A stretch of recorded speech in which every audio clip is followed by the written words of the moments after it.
This is the day the Lord hath made. We will rejoice and be glad in it. In actuality, there's very little for us to be sad about. Whatever we find to be sad about, probably it's our own doings, where we have stepped away from our Maker, or not followed Him for one reason or another, and therefore we are saddened by that. Even as we've just read, the apostles were tormented. They had been imprisoned. They had been beaten. They had been threatened. They had no place to lay their head, basically. They simply were wanderers, not knowing exactly where they belonged. And yet they followed Christ with a commitment that would not be broken. The story of Naomi and Ruth. Again, the husband of Naomi dies. The two daughters that are there with them, Naomi tries to send them back, but Ruth would not go back. She was loyal. She said, "Where you go, I will go. Where you stay, I will stay. Where you die, I will die. And where you're buried, I will be buried." She would not leave. Didn't matter. She was not left without, because Boaz saw her. Boaz, being a wealthy man, eventually took her to be wife. And so she was blessed. We don't know what happened to the other daughter, but this one, God blessed because of faithfulness. It's amazing the stories that God speaks to us, and yet we just take them as stories. We don't really listen to the meaning, the purpose, the fact that it's a direction to us. We gather to hear His voice. We gather to learn from Him. We do not gather for other reasons. Some say, "Oh, we gather to worship." Yes, the fact that we are here, it's worship. We've taken terminologies and expanded them in our own ways to get what we want. But we're here to listen to Christ, to listen to Him. Yes, we're here also to worship Him. We have to worship Him because we are the Holy Spirit, the temple of the Holy Spirit. The Spirit dwells within us, and the very fact that we are alive, that we are breathing, that we can think, we can walk, we can do all these things, is a worship to the greatness of God. He is the one who created us. The fact we can think and analyze things. If we would only understand it, we have much to be thankful for. In the gospel today, we have a story about 10 leprous men. Leprosy at this particular time was a very tragic disease. There basically was no healing for it. And a person who had contracted this disease was removed from all association with humanity. They could not be around people. They could not be around their loved ones, a wife, children. They had to leave. They were cast out, and no one would come anywhere near them. They were basically lost. It was considered a sign of God's great displeasure for some sin. It never was expressed. It was just their thoughts and their understanding. Sickness, disease doesn't come from God. He may allow it because of our sin, but our sin opens the door, not God opening the door. It's our own action that does that. They could not even have contact with anyone. Christ was on the early part of His journey to Jerusalem. Christ was constantly on the move. He had very little what we would call a vacation time. He knew that his time was short, and he had a task to accomplish before he went to the cross. And he was doing all that he could to make sure that as many people as possible understood the message of hope. The Jewish religion was not giving them much hope. It was giving them much bondage and slavery.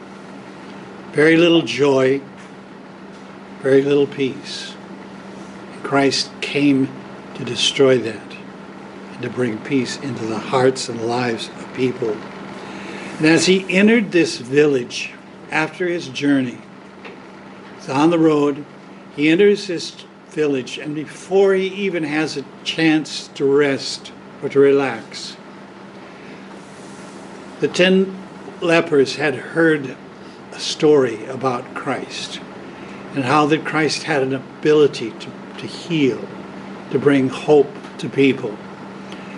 And when they found out that he was coming, they all came to the place where he was going to enter the village.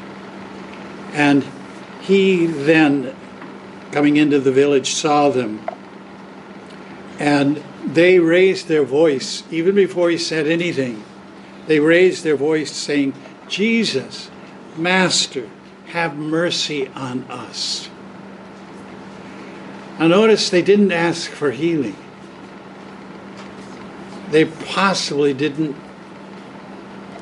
know if they could be healed because society, the church, had kicked them out. There's no hope for you. But they're calling upon Jesus. But the interesting thing, they called him Master. How did they know this? How did they understand this? Because his being considered Master came later. But they called him Master, which indicates they had a faith, a confidence that he was greater than this problem they had. Because when you're a master, it means you're in charge. And they were proclaiming that in their disappointments, their frustrations, their hurt. It's amazing. Why 10 of them together? At least they had companionship. They had someone they could talk to, someone they could cry on their shoulder because of the pain, the disappointments. How did they get along? We don't know. It doesn't tell us. Possibly much of, or some of their provision they stole. They would go through the fields, they would go to other places, and because they had to eat, and people would not give because they didn't want to be a part of this. So they had a very difficult life. When they heard that Christ was coming, they waited for him to arrive. And as soon as he came into the village, they cried out, "Jesus!" And it says with a loud voice. They were desperate. You know, many times when we are in pain, we're very quiet. It's almost like we are submitting to the problem. It's overwhelming us. It's putting us down. But they weren't making any proclamation of submitting to this. They were crying aloud, "Master, have mercy on us. Give us food, whatever you can do. You're the master. You can do whatever you would want." Jesus said to them, "Go." Now, if you would just go that far, you'd think he wants to get rid of them. Get away from me. Don't come near me. But he said, "Go and show yourself to the priest." He didn't pray for them. He didn't even speak a word of hope to them. He simply told them, "Go and show yourself to the priest." Now, if you didn't understand what that was all about, perhaps it would also be frustration. But they had an understanding. Why would we go to the priest and show ourselves? Because the priest had the authority to remove a leper, or if a leper happened to be cleansed, to allow them to come back. He had to be the one to judge. So they had to have an understanding, we're going to be judged. Jesus didn't tell them anything. He just simply said, go to the priest. But they obeyed. You can imagine they obeyed out of excitement. They probably were not slow walking. They may have been on a fast trot to get back to the priest. Because they had an understanding, there was something in their mind, something is going to happen. Because he's telling us to go to that place where we can get evaluated and maybe be free. And so there was a hope that arose within them as they began to leave. And it says, as they journeyed on their way to the priest. Now, it doesn't tell us how far it is to go to the priest. We don't know. But as they're on their journey, it says they were healed. Well, you can imagine if they notice the healing, they're going to go faster. Maybe now they're not just a trot, they're running. We want to get this thing over with. We've been cast out for so long. We want to see our families. We want to see our children. So they're going as fast as they can to the priest. But one man, when he realized he was cleansed, he turned. He didn't go to the priest. He went back to Christ. He went back to Christ and knelt in front of him, thanked him for what was done.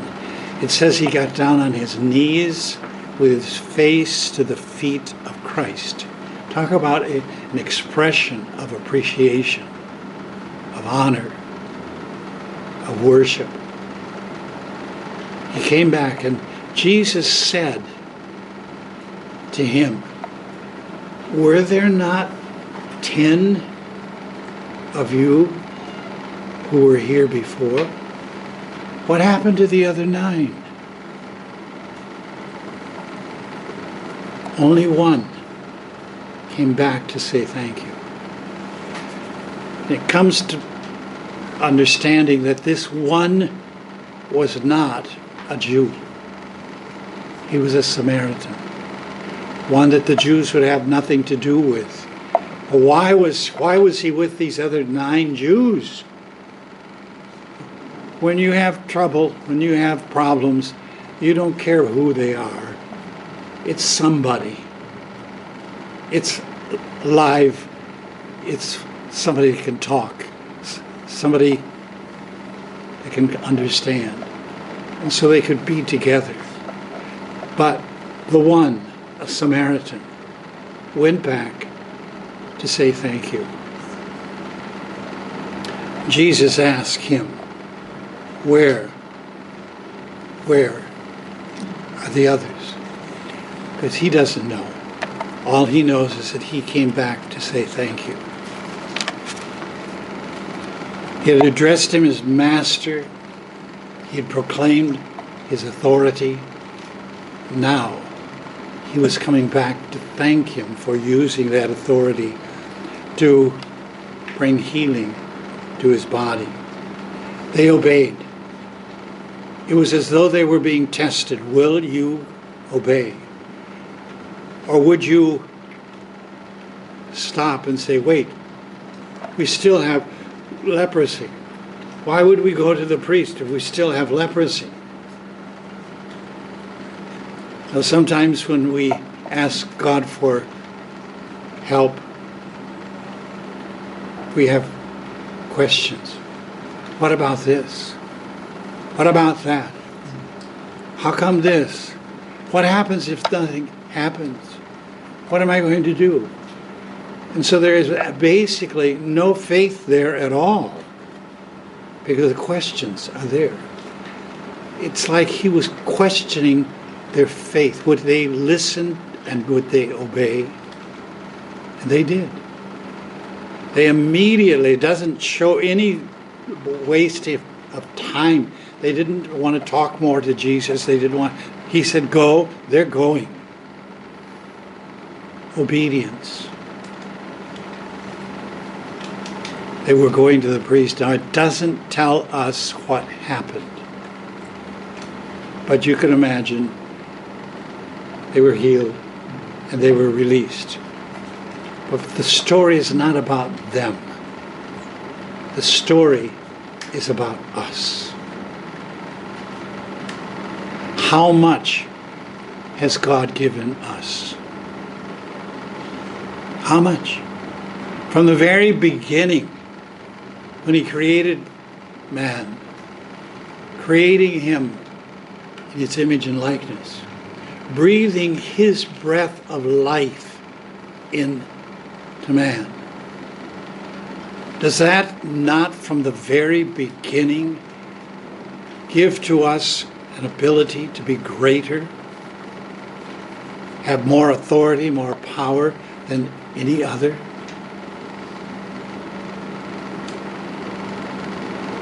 When we stop and think about who we are, what God has done for us, what He's given to us, how blessed we are.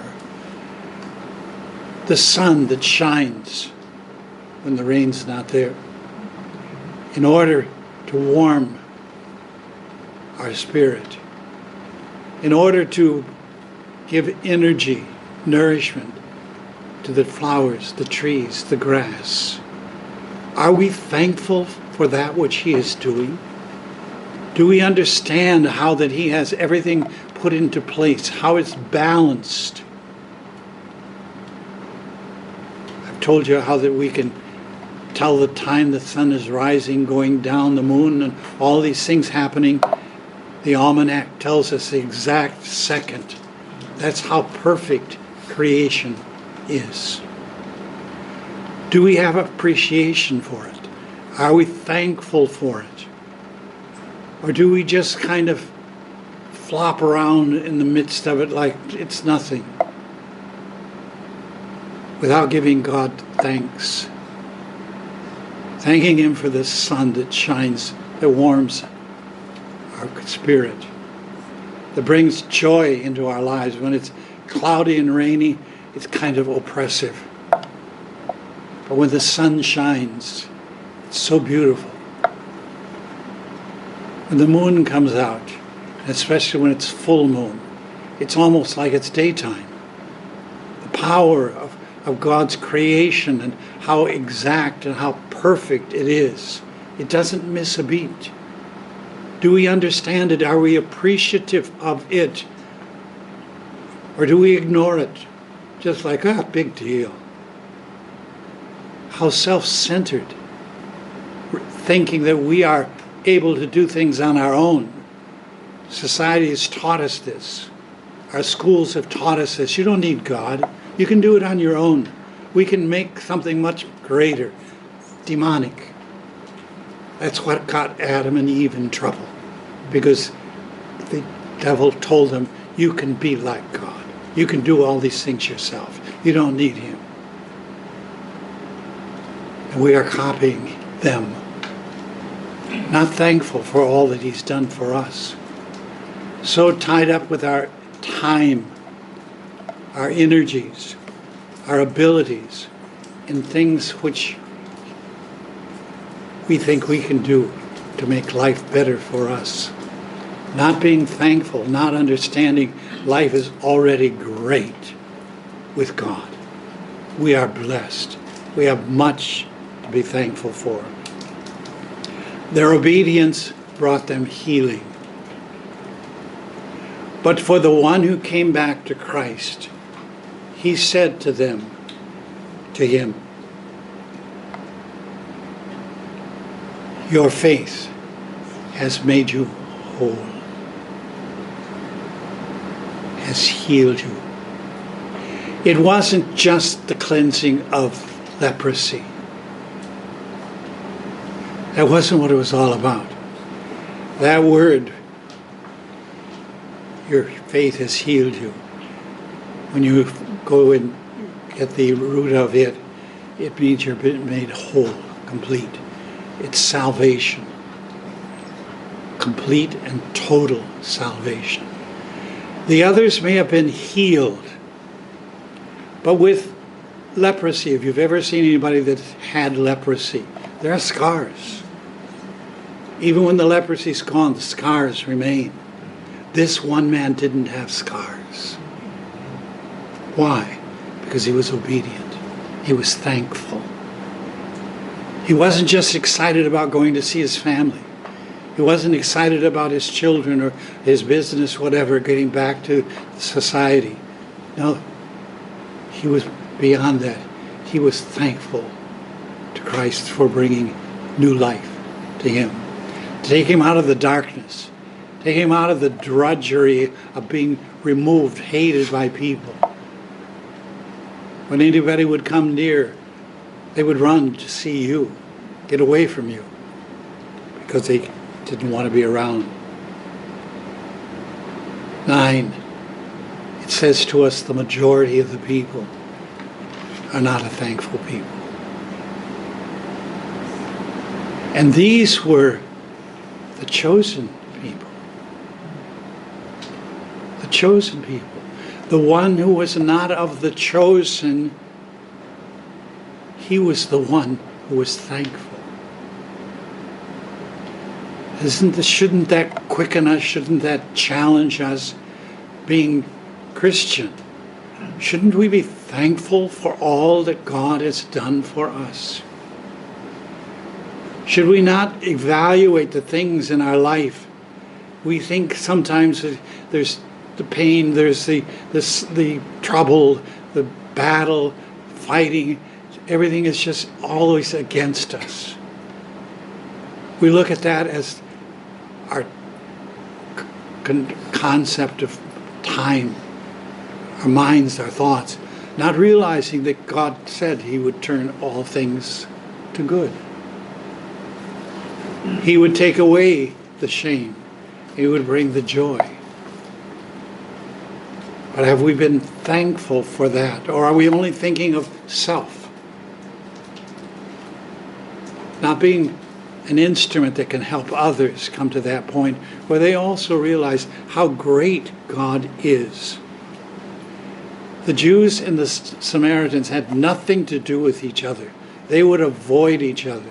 They would go miles away on the journey just to avoid Samaria. But isn't God the Father of all? Where did life come from?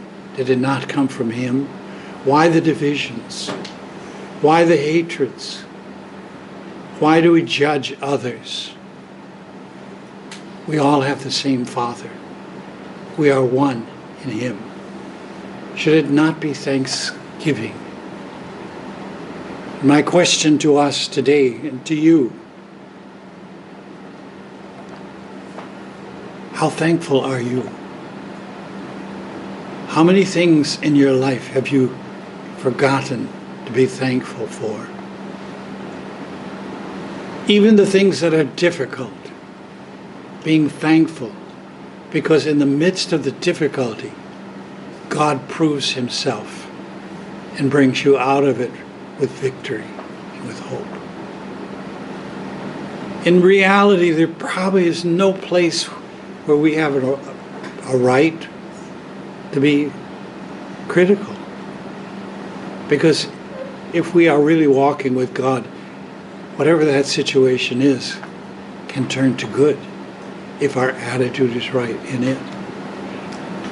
Being thankful at all times, in everything. It says in Psalm 103, "Bless the Lord, O my soul, and forget not all his benefits." all his benefits. Sometimes they're not exactly the way we want it, but thanksgiving can change it and cause it to be greater than what we had thought it was going to be. We're to live a life of thanksgiving. Thanks to God for everything. The fact that I could wake up this morning, thank God. Thank God for another day. Thank you. Even when the sun's not shining, thank God we needed the rain, because it helps keep things growing the way it should be. Well, sometimes the rain is too much, we think. But it always works out. It always works out. It never comes to a point where it is totally destructive. It may destroy for a while, but then it's clear. All things work together for good for those who love the Lord and who are worthy of giving thanks to Him. 9 were ingrateful. Only one was thankful. Only one was thankful. It's amazing. Sometimes we sit down to eat, we don't like what's on the table yet. Not realizing, even though our feelings are not positive, the nourishment is there. Something good is there. In all things, give thanks. For that is the will of God. In all things. Even those people who are not very smart, who drive motorbikes.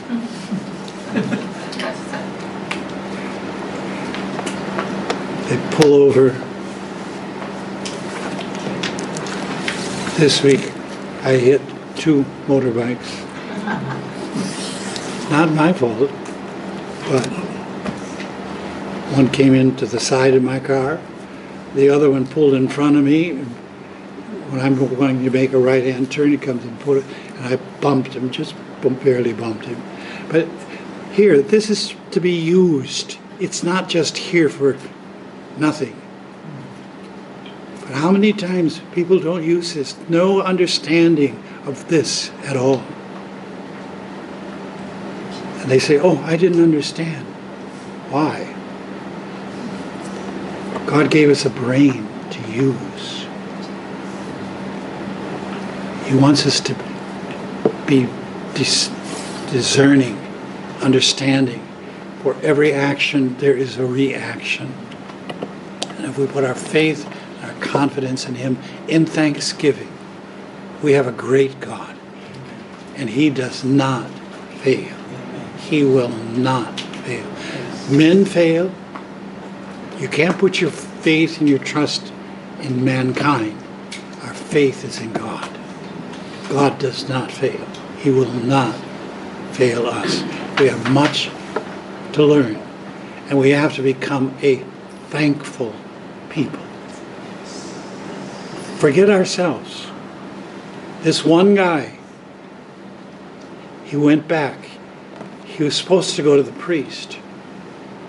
He was going to get freedom if we went to the priest. But he stopped. I have to give thanks first. He didn't need to go to the priest after that. He was made whole. There would be no signs of leprosy. Who could judge him? Because it's gone. He's made whole. This is what God can do. If our faith and our confidence is in Him. Trust Him. Trust and obey. There is no other way to be happy in Jesus but to trust and obey.